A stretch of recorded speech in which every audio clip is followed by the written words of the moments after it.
This episode is sponsored by This Naked Mind Institute, our coach certification program, where we certify the next generation of coaches to help people find freedom and experience transformational and life-giving shifts that come from science-based and compassion-led learning.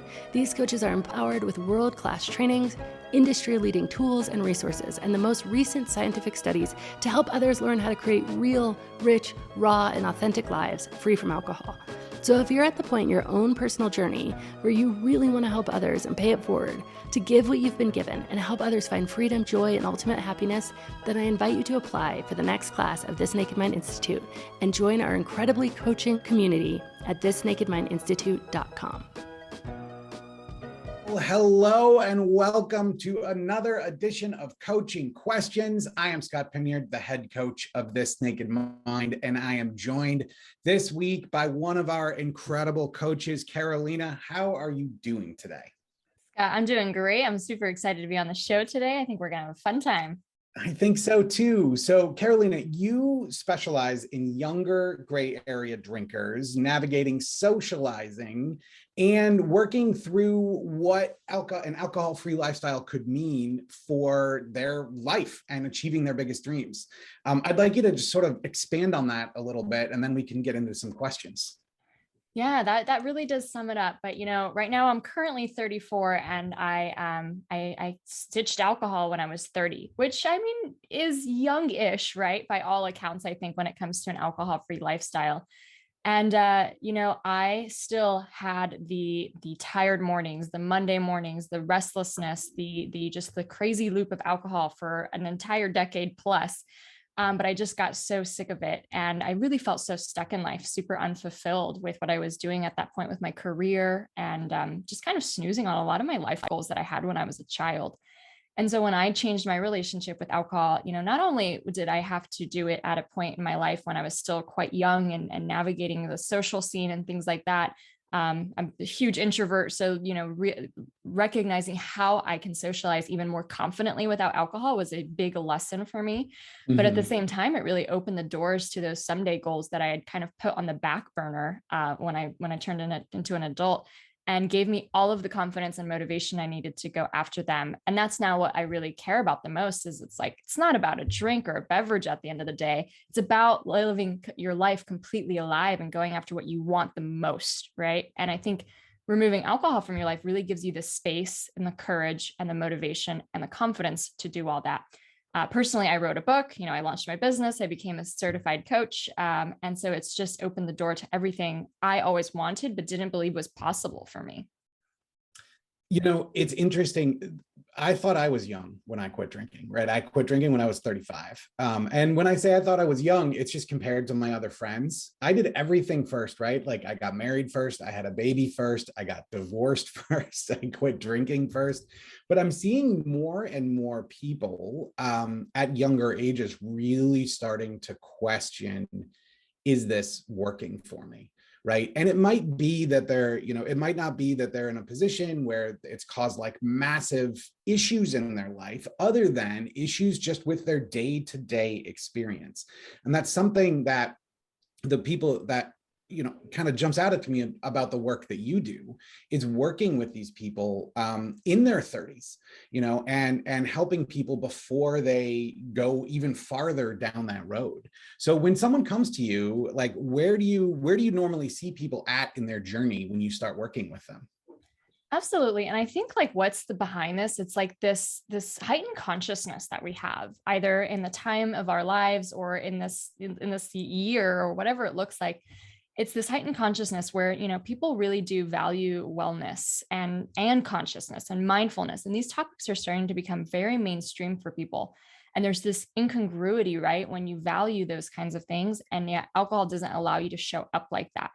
And I think that that's starting to become something that people recognize. They're getting that cognitive dissonance around alcohol younger, I personally was not comfortable with my relationship with alcohol for at least 7 years before I made any changes, I knew, and it wasn't like rock bottom. It wasn't that bad. It was fine. It was what everyone else was doing, but I knew in my heart, it wasn't in line in integrity with who I wanted to be. But I ignored that voice and I was just doing what everyone else was doing and socializing and everything like that. But, especially with some of my younger clients, I'll work with people in their late 20s. And I'm just like, when a woman like that comes to me, I am so incredibly amazed at the depth of her intuition, because Yeah. I think that's what it really is. It's this intuitive voice that's saying you are made for more. You don't have to live a life that way. You can choose this other way. And it could be the most proud, bold, courageous choice that you make. And it might open the door to what you want most in your life. And, whether it's someone who's aspiring to be an entrepreneur, someone maybe who wants to write a book, or someone who just doesn't want to do exactly what their parents did, with the whole 9 to 5, get married, have 2.5 children. Like, we're shaking things up, I think, in our generation to live a little differently, travel if you want, all these different things. And I think that shakeup is happening with the alcohol relationships as well. So I think it starts with awareness, and then that intuitive voice to just allow yourself to keep questioning, what do I want most? What do I want my life to look like? Do I want to wake up feeling like this? Do I want to be doing something just to fit in? I mean, Right. the ridiculousness of that from hindsight is just incredible, but it's kind of hard when you're in the thick of it. One of the things I love about what you said there is that little voice that's kind of in the back of your mind, like, is this really what I want to do? And I think, and this is shifting, right? Culture is changing and all of that, but it's still very much the case that there is I guess I'll say, a pro-alcohol bias in society, right? Like, this is what you do. Everything from like the coming of age and going to college to being a young professional, like, it's so heavily woven in. But as you point out, like, a lot of times we have this inner dialogue about it that's kind of like, is this really where I want to go? Like, is this really helping me? And I think for sure with the pandemic, and this has happened across all different, ages and lots of different people, and we're seeing the effects of it now. But like, a lot of people are taking a step back and really thinking about, is this what I want? Or maybe a better question is like, is this getting me where I want to go? Right. And one of the things that you mentioned in sort of your summary of what you do is this idea of achieving your biggest dreams through an alcohol-free lifestyle. And one thing that jumped out at me when I read that was, so many people, when they come to the point where they want to make a change in their alcohol, they're generally getting to a point where, frankly, life kind of sucks, right? There might have been some really big consequences, whether it be personal or legal or work-wise, but they're rarely actually thinking about what is beyond that. And what I like about the way that you're laying this out is the idea that you're actually saying, like, no, you can actually achieve these dreams with an alcohol-free lifestyle. So when someone comes to you to kind of start working with you, like, how do you sort of navigate that? Because so many people are so focused on the alcohol, yet you're saying, and I know this, and I think a lot of people who go through this know, like, no, the real prize is what happens after. Yeah, it really is. And I think I'm attracting, basically based on my message and kind of the way I frame it, I think I'm attracting people who that really turns on, and they really get this light bulb moment of like, wow, like, what would be possible for me? Personally, I knew what drinking felt like. I know how I felt on Monday mornings. I knew, the fallouts of it. I knew all the struggles of trying to moderate. Like, I knew that story so well. There came a point where I was like, I don't know what I'm capable of as a non-drinker, and I'm really freaking hungry to find out. Right? Yeah. Like, let's really take off all of the training wheels and the ways I kind of sabotage myself and really go for what I want most in life. Because at the end of the day, we sit with this fear of, I think, well, what if I did try my hardest? And what if I did go for things that I could fail out and kind of outside of the box? Yeah. And it's this fear of failure, that we have. And yet at the end of the day, when we're all 90 years old on our deathbeds, it's not going to be that fear that keeps us awake at night. It's going to be regret for the things we didn't do. And, I was 30 years old. I was working I was working in a higher education institution. I say sometimes corporate because it was really similar. I always had these dreams of traveling, like really just being one of those nomadic people who travels whenever they want. I had dreams of not having a boss. I wanted to write a book so badly. I had been wanting to be an author since I was like 6 years old. I wanted to have financial freedom. I wanted to be someone who makes an impact in other people's lives. And none of those things were happening for me. Literally, the highlight of my week was a bottle of wine at the end of the weekend, right? And that's where this dire unfulfillment was coming from. And while I truly believe that, as This Naked Mind teaches, and I share with my clients as well, we are all conditioned into this alcohol habit. Like, you can't escape that living in our society. And the repetition of habit combined with that societal conditioning makes a really strong presence in our lives. However, I think sometimes when you look into the deeper psychology of someone, you can figure out, like, well, what if alcohol was slightly a mask for a deeper unfulfillment that they were feeling, whether that is in the career, whether that is maybe in their relationships or their lifestyle. And I think from that angle, you can then, once you remove alcohol, once you start changing your mindset around it, you're left with this beautiful state of having all this empty space in your mind, first of all, right? This creativity that starts bubbling up in that space. You also are getting that confidence because, alcohol is like an Achilles heel for so many people. And once you start really smashing that, it's like, well, geez, like, what else am I capable of, Exactly. Yes. I mean, personally, when I was a drinker, I thought entrepreneurs were tech geniuses that lived in the Silicon Valley. Like, me being the shy foreign kid, it did not equate to entrepreneur. I never thought that was a possibility for me. And when I ditched alcohol, that just opened the door of all the other limiting beliefs in my mind to start questioning them and be like, that's false. Like, I could share my gifts. I have incredible gifts to share. And, all those things I had like wanted and was really jealous of other people that they had, I started, instead of wishing for them, creating them in my life. Yes. And, I just, within my first year of alcohol free, I launched my business. I actually wrote my first draft of my book in my first year.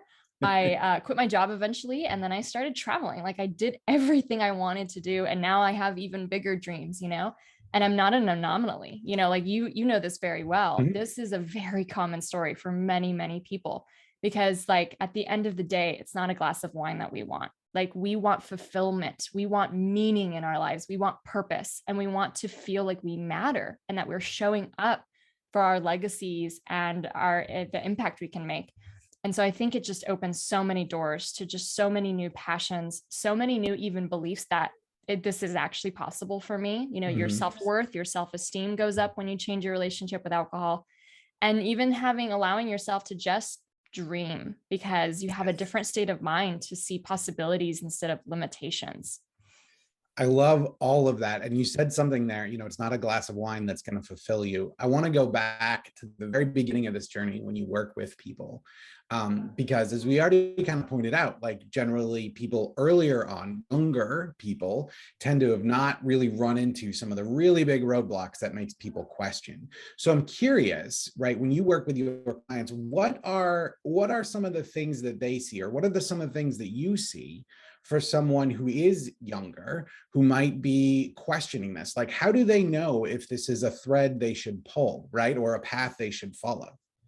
Yeah, I mean, I think one, being interested in it and already like being someone who listens to a podcast like this or reads a book like this, or, I think that's already a sign that like, that's something that there's something in there for you. And it's not like, oh, you're interested in this because this is going to be a major problem in your life. It's like a way your soul's trying to wake you up.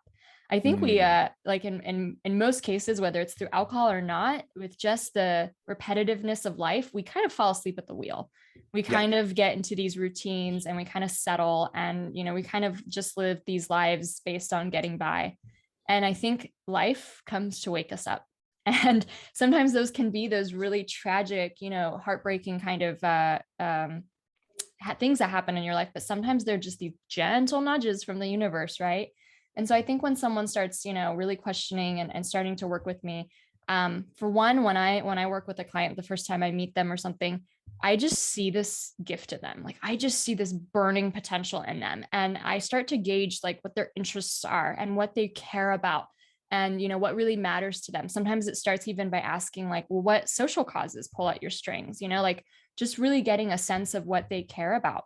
And then obviously we have all of the debunking of the alcohol mindset and really changing your relationship with that.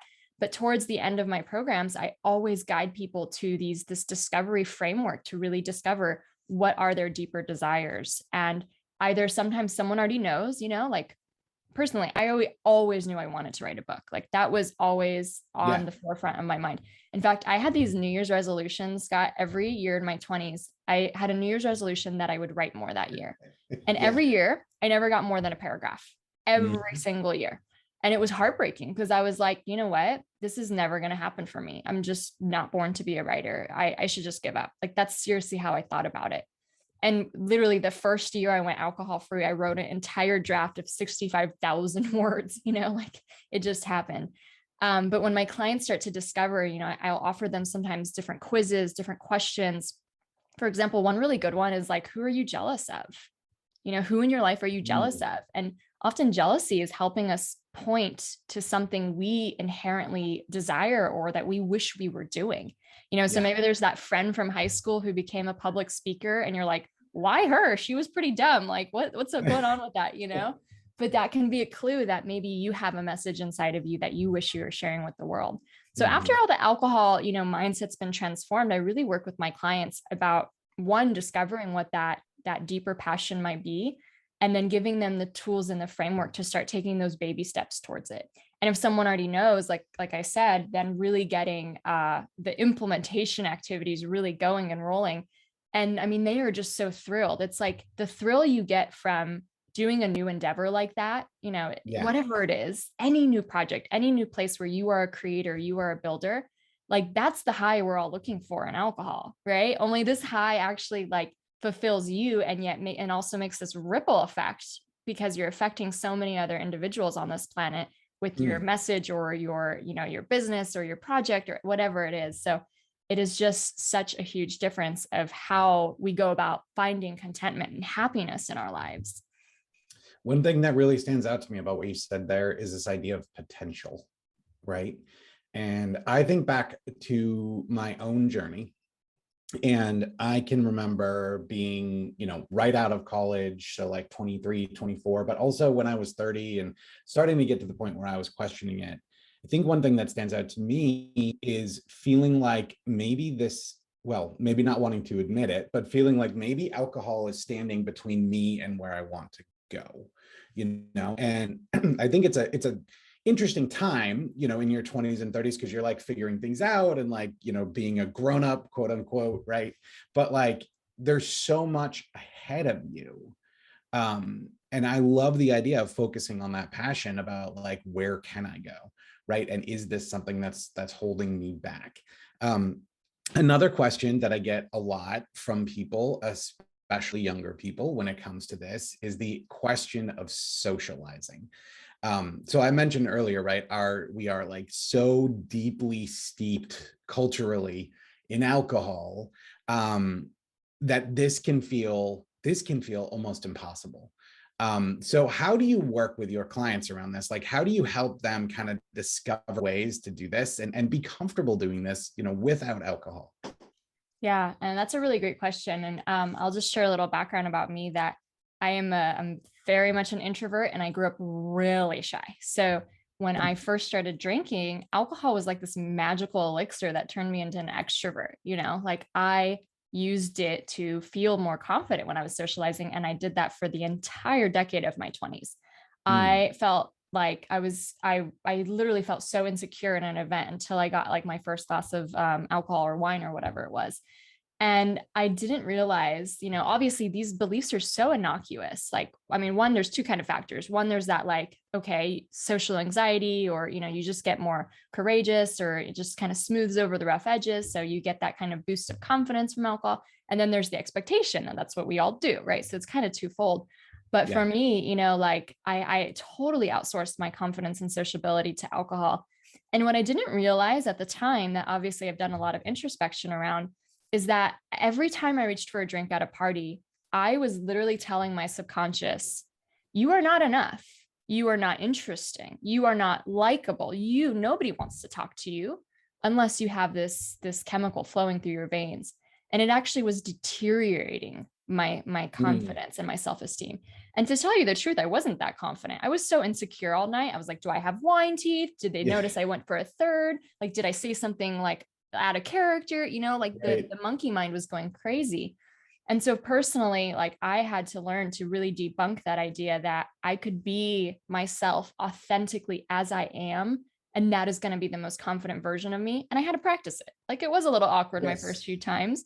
And I practiced and I got out of my shell. And, you know, now I really feel like I can connect and be really, truly present with the people I'm socializing with. And so I think there's this like secret to learning how to really be confident in your own skin as who you are when you're socializing. And it really just takes practice. But then the second thing that happens is like, well, we all have this expectation that we all have to drink. Yeah. And I love to think of it as really like, you know, there's different worldviews, there's different paradigms, there's different concepts and constructs in our world that are entirely made up. Like they're not based on facts or the law of gravity or like anything that has to be the way it is. You know, even our concept of capitalism and money and patriarchy, like all these things humans created, and humans created this culture that drinks, just like they created a culture that smoked on planes 60 or 70 years ago, right? Like it's wasn't that long ago. I am not that old and I remember it. Like it's completely arbitrary, right? And you know, kind of seeing like kind of taking yourself a little objectively out of it. Like I love to call alcohol sometimes a beverage because I'm naming it as a category. And when you think of it, it's like it's just a beverage. Like does what's in your cup really matter? Like how crazy is that? You know, when a vegetarian goes to a dinner party, is everyone judging them or saying something weird about them because they chose the salad instead of the chicken wings? Like it's 2021, you know, hopefully, probably not, right? Like it doesn't matter what kind of food you have on your plate. Why should it matter what beverage you have in your cup?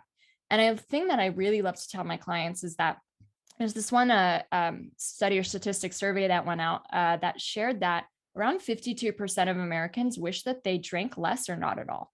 Yeah. Right. And when I share that, it's to really show someone that when you go out and you feel like you're the odd one out, you're the only one who's not drinking, you're the only one who said no thanks that night, the majority, at least half of the people next to you actually secretly wish they were doing what you're doing. They secretly want what you have, but might not have the introspection or the courage or the motivation to be there yet. And so you are not the odd one out. You are the leader. You are the role model. You are the inspirer, right? Like everyone doesn't want, like nobody wakes up feeling great after drinking. Nobody on this planet. It doesn't matter what kind of drinker you are, whether you're a light drinker or not. Yeah. Nobody feels good after drinking. And so most people want what you have, but again, they just haven't done it yet. And so when you kind of reframe it that way, you're not the odd one out. You're not the one with the problem. You're not the abnormal one. You are really the leader and elevating kind of your company and what you do in your life. And I think as someone goes alcohol free and they really start doing these new pursuits, these new creative projects, I mean, going to the bar till 2 a.m. just stops being on the radar. And you start attracting friends who are building businesses themselves, or, you know, diving deep into their spiritual growth or whatever outlet it happens to be. You find people who are really attracted to this elevated version of you as well. And you guys find a new way to connect and bond, you know, like it's crazy. You would think this happens because of what I do, but I attract non-drinkers everywhere I go now. And it's not necessarily just because I'm in the alcohol-free movement. I attract them in totally other scenarios and different conferences for personal growth, all this different stuff. And it's because I'm putting myself in these populations of people who are so growth oriented and want to, you know, go for their fullest potential. And drinking is really irrelevant in that space. It's crazy to me how many non-drinkers I'll meet every time I go around.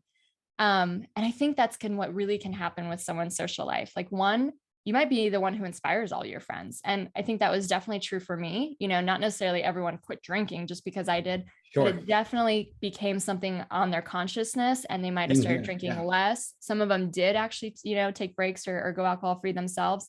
But another cool thing that happened is that I also influenced a lot of my friends to go after their dreams. So a lot of people started their own businesses and started writing books that I know. So it's just crazy. If you just change the mindset just slightly to, instead of thinking odd one out, to like inspirer, you can have a whole new sense of pride about it. And you can really think about it, you know, this is so much bigger than me. Like someone who's questioning my choices at a party, like this is so much bigger than me. I'm representing a movement that shares that our well-being is more important than fitting in, that our dreams are more important than a beverage. And I'm proud to wear that label, you know? Yeah. Oh man, there's so much there. But one of the things that you touched on that I think is so, so important for people to understand in this, and this is absolutely true for the socializing around drinking question, as well as for like, what now, or what else can I do, is this idea of story, right? And like the way we view ourselves, the way I say it is the way we view ourselves, the world, and our place in it. And I come back over and over when we help people through our programs, this question around socializing, it's normally, there's a very similar pattern I see almost every time, which is one, I'm full of fear. I'm really concerned about what people are going to say or how I'm going to feel, or I'm an introvert, how am I going to act? And it feels like this huge, overwhelming thing. And then they do it. And it's nowhere near what they expected. And one of the things that I think is great about this is it really illustrates to people this concept of whatever you want to call it, story or belief, or like how your own thoughts are setting up your own expectations. And you talk about this too, with the idea of this, you know, what are we going to do after alcohol, like going after our dreams? And that was, you know, again, like one of the things that stands out to me about what you do is you really focus on helping people find that. And so for me personally, and I'd love to hear from you, like one of the things actually, really, when I look back now, that stopped me from quitting drinking actually were those desires and dreams and goals that I was afraid of. And so, you know, in that time for me, it was way easier for me to sit on my couch and drink scotch than to go put myself out there, right? Then to go do something that has like, you know, it's tightrope walking without a net compared to walking on the sidewalk is what it felt like. So I'm curious how that was for you and kind of how you see that with your clients. Oh, yes. And I think, you know, like back when I had those dreams myself, it's so much easier to drink a bottle of wine than write the next great American novel, right? And I think subconsciously, I don't think it's very conscious, because I really identified as like a social, you know, happy drinker. I drink on the weekend, I drink to celebrate. Like I didn't really feel like I was drinking out of sadness, or I wouldn't have consciously been able to say anything like that to you. But I really felt like it was this mask, or this almost way to, even sabotage is also a very strong word, but for lack of a better one, to like really have that excuse of why all this stuff that I wanted isn't happening. Because otherwise it would have been too confronting. Like you say you want all this and yet you're doing nothing about it. You know, that's really confronting. So alcohol became this perfect, you know, kind of excuse of why it wasn't really happening. Not only excuse, but also a way, at least, sorry to interrupt, but like also a way to like soothe those feelings of why am I not doing this, right? Yeah. And, you know, personally, like it was hard to ascertain this at the very beginning. I've done a lot of introspection, obviously, after, but, you know, it was a way for me to play small. It was a way for me to withdraw from the world. It was a way for me to just not want to shine big and play big. And I think, you know, we are terrified, not just of failure, you know, obviously that's a big one. Like starting out as a beginner, you know, that's terrifying. Having people see you start out as a beginner, the embarrassment that we feel from that. You know, having things just not go your way, you know, feeling like you don't know what you're doing, all those things are terrifying. But I think also there's this huge component of it. We're also terrified of success. Like we are terrified of outshining other people, of losing belonging and acceptance because, you know, maybe we're succeeding, and of all perhaps the criticism or judgment and or rejection that can also happen with success as you kind of get bigger and more people have an opportunity to not like you, right? Yes. And so all of these things are very terrifying. And I think, you know, for me, when I looked back, when I was at that junction of deciding, you know, do I want to go back to drinking or not? Because I always framed it for me as a break at first. I really had to ask myself, like, if alcohol was a way of playing small for me, if it was a way of giving myself a pause on these life dreams, if I ever go back to it, isn't it going back to accepting that those things won't happen for me, to accepting the status quo? And, you know, you said that it's so much easier to walk on that sidewalk, but it's also incredibly painful. Our comfort zones might be easy because they're familiar, but they are so freaking painful. You know, it's like there's a burning desire and knowing that you could be doing more, and yet you just not. And that is really this idea I was sharing earlier. Like when we come to the end of our lives, it's not the things that we fear that we'll be, you know, regretting. It's the things that we didn't do, right? I think regret will weigh so much heavier. And I honestly believe that taking a break from alcohol or changing your relationship with alcohol and going alcohol free starts to give you the courage to face those fears. Because when you think about it, like we were just saying, you know, you might be the only one in your friend circle who's doing it. And ordering a mocktail at a bar takes courage, and asking a waiter and telling someone takes courage. And you start to build that muscle, and you stop worrying so much about what people will think of you. And that skill really applies for when you're going for your next big endeavor. Because trust me, I'm sure for you, you know, quitting your good, cushy corporate job is blasphemy to some people, just like it was for me, you know? It was. I had a lot of people say, what the hell are you doing? Yeah. I mean, so like our lives, the ways that they're lived most authentically for us, for our dreams, for our inherent desires, they are going to be out of the box for some people. And we do have to get over the hump of worrying about what other people think. And something that really can be helpful is, you know, do those people's opinions matter? Are those people going for their dreams? Are the people who called you out and said that, you know, what are you doing? Like, that's crazy. Are they saying that because they also denied themselves the ability to go after what they want, and now they have to make excuses about it? You know, we get so stuck in what people think and, you know, people's opinions in so many ways. And we have to just really ask ourselves, does that person's opinion like matter? Are they going after their dream life? If not, then they're really irrelevant. They really don't know what they're talking about in this scenario, right? And I think confronting that fear and yet going for it can be also the most exhilarating thing you ever do. So you walk that tightrope one day, or you try something new. I mean, I remember just building my website, Scott. I was like, I didn't even believe it was possible for me to have a website. Like that was just in the realm of, that's what other people did, not me. And the first little afternoon that I spent just building a website, like really not the biggest deal in the world, I was like superwoman. I was like, oh my gosh, this is insane. I have a website now. I did it. I bought it. I designed it. Like the pride I got out of getting out of my comfort zone was crazy. And, you know, that's just one small step. And you do just another little baby step after that. Like it's just these little baby steps that add up. You lay down one brick, you know, every single day, and eventually you'll have a house. So I don't really like to coach or talk people into like, well, you're quitting your job and moving to Nepal to study Buddhism for a year. It's not these drastic changes you have to make. It's everyday little baby steps of just consistency of going after your dreams. If someone has a desire to write a book, like, can you carve out half an hour once a week to work on it? You know, like it's not these huge, big things that you have to commit to. It's just allowing some space and some little bit of discipline to come in to really go after what you want. And I think once you start getting out of your comfort zone on a more regular basis, that becomes again the new high that you love to chase. And you really realize, wow, everything I want is outside my comfort zone, as the saying goes. And like that was actually way more painful than I ever knew.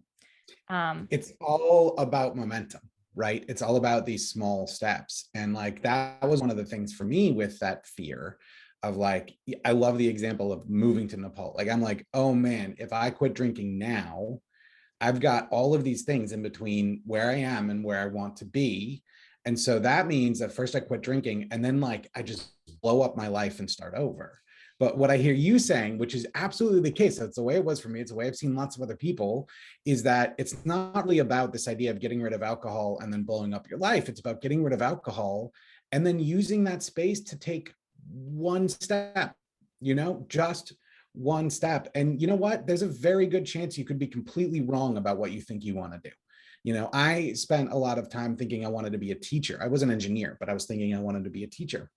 And that, at the time, I can see where I was coming from, but now, like I ended up finding coaching. I ended up finding what I do now, and it is so rewarding and fulfilling for me. So when I first quit drinking, I was looking at like graduate school and like, how do I do this?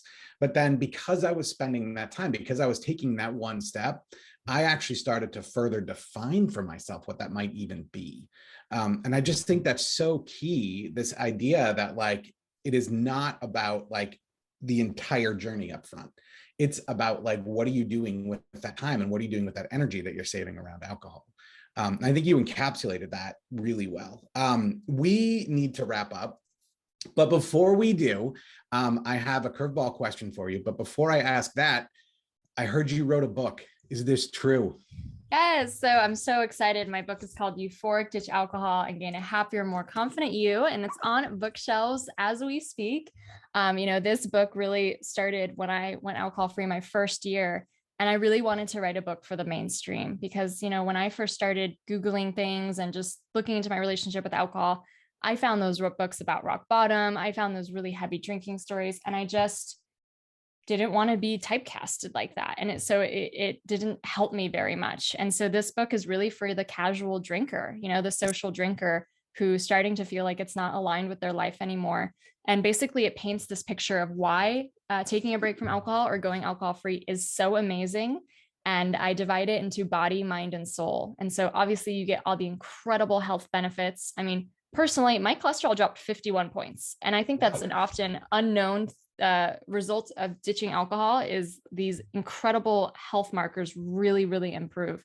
But from your health to your mindset to your kind of like the beliefs you have about yourself, like I was saying, I had so low self-esteem, and then all of a sudden I'm like, anything is possible for me. Yeah. And just how that process works. And then also your soulful, like the things that really we prioritize in life or want to, like our gratitude and our connection, just how taking a break will affect all of these things. So it just makes this life sound so juicy, so rife with possibility. And then the end of the book actually gives someone an 8-week guide to follow to take this break from alcohol, renegotiate their relationship with alcohol, change the mindset, just like This Naked Mind teaches. But then towards the end, start seeding those questions of what do I desire instead? What do I want more?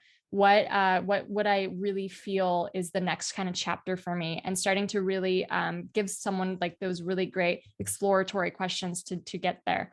And so again, the book is called Euphoric: Ditch Alcohol and Gain a Happier, More Confident You. And you can find it at euphoricbook.com. And I'm just so excited to be part of this movement, with you, Scott, Annie, all the other people who are part of this. Like, this is really a revolution. I think we are on the brink of, if not already, like the floodgates are opening. And I think we're really changing our conversation around alcohol, around wellness, around consciousness, around so many beautiful different things, and really changing this idea that one must drink to be an adult. Like, that's this BS code we've had for many, many years, but it's just a construct. And I think we're really paving a new way. And so, yeah, I would just be, if that piqued your interest, I would just be so heartened if you supported and got a copy. But this is like at the culmination, like I was saying, Scott, of me having this dream since I was 6 years old, snoozing on it the entire time I was a drinker, and finally getting to a point, 4 years it took to write. So one brick after another every single day for 4 years. Yeah. But now it's here, and I'm so proud of that. And I'm also just see that anyone else can do the same exact thing if that's what their heart desires. Oh, so good. So check out the book. Thank you, Karolina. Let's do the curveball question. I am going to give you a choice. You can have one of the following superpowers. Would you rather be invisible or able to fly? Fly. Whoa, that was fast. Why? Why fly? So normally people think about these things. Normally, one of my biggest values in life is freedom. And, I love to travel. I love to explore new places. And I think the ability to fly would give that freedom really to me, and to be able to explore new territories and have all the autonomy I need to get there. Right. So I actually have dreams of flying. And sometimes if you've heard of lucid dreaming, where you can kind of control your dreams, anytime I'm able to do that, which is pretty rare, I'm not that, skilled at it. What I want to do is fly. So that's how I live my dreams in my dream life. Well, there you go. That's an answer. One more time. Give me the name of the book and how people can find you. It's Euphoric: Ditch Alcohol and Gain a Happier, More Confident You. And you can find it at euphoricbook.com. And if you would like to work with me or check out, my podcast or any other resources, you can find me at euphoricaf.com. Awesome. Well, thank you again, Karolina. It was great to talk to you. I appreciate you coming on today. Thank you, Scott. It was a lot of fun. Are you realizing that there's something more? That you're so excited about this change in your life, maybe you've put down the bottle for good, and you just want to pay it forward. You want to help others in their moments of need, move through that discomfort. You wonder what it feels like to celebrate you with your own journey by paying it forward and giving back what you've been given. Now is the time to find out. Enrollment is now open for our coaching certification program with This Naked Mind Institute. In just 6 months, you can receive the training, the resources, and tools you need to become our next certified coach, so that you can start your entrepreneurial journey or grow your already existing business while helping thousands of others to find freedom, joy, and happiness. If you're hearing that little voice calling that says you're meant for so much more in this journey, then I invite you to leave your comfort zone behind and learn more about becoming a certified coach at thisnakedmindinstitute.com. And as always, rate, review, and subscribe to this podcast, as it truly helps the message reach somebody who might need to hear it today.